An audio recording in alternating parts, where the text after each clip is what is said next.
cells move and sends that information to our brain and tells our brain that's a cat meowing. Make sense? Okay. So I want you to go like this with your thumb and your finger like this.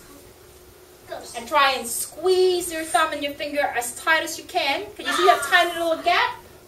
Yes. Okay, that is the size of the 3 bones inside your ear. Oh. Very, very small. Special 3 bones that vibrate. Okay.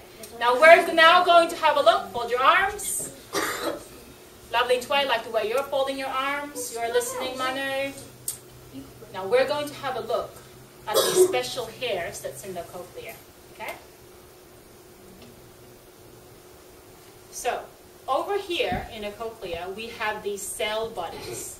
We have thousands and thousands of these cell bodies in this little space here. Okay? And on top of the cell body is what we call hair cells. And this is what these hair cells look like on top of the cell body.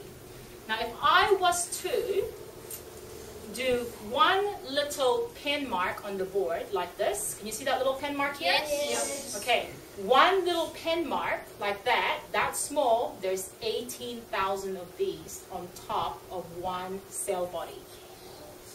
That's a lot, isn't it? Okay, now we're going to do another little experiment, and we're going to make a model of a cell body and a hair cell and one of the nerves that connect to our brain that shows you how the hair cells move to help us hear. Okay? But what's a model? What's a model? It's like when you see the museum, you see all the models. Models like a train model or an airplane model? You mean is it like a real thing? No. But it kind of explains what it might look like if it was a real thing. So we're going to enlarge it because these tiny little things, we can't see them, but we're going to make a model of what it might look like. And Mrs. Simpson, I'm going to need your help a minute.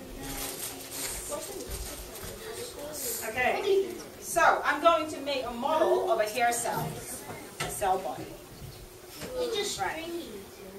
So what do you think my fist represents? My hand. My hand's going to represent the cell body. What do you think this represents? The hair. The hair cells. And what do you think my arm represents? The nerve. The nerve that sends the information to my brain that tells me what sound it is that I'm hearing. Make sense? Okay. So when I'm talking to you, what's happening inside your ears right now is your hair cells are moving back and forth, back and forth, back and forth. And when I stop talking, what happens? They stop moving. And that tells my brain that I'm not talking anymore. You can't hear Mrs. Treva's voice anymore. So when you're having a conversation with someone, or when you're hearing sounds, your hair cells are moving. And it tells your brain that there's sound that's coming and works out what that sound is, sends that information to your brain. Okay? So now we're going to go through what might happen on the exciting weekend that's coming up. Okay? And you're going to make a model of a hair cell and a hair body. But what I need you to do is when I get you to go in a circle, I need you just to hold your fist like this. Mrs. Simpson and I are going to come up and give you some hair cells, and I want you just leave your other hand. It needs to be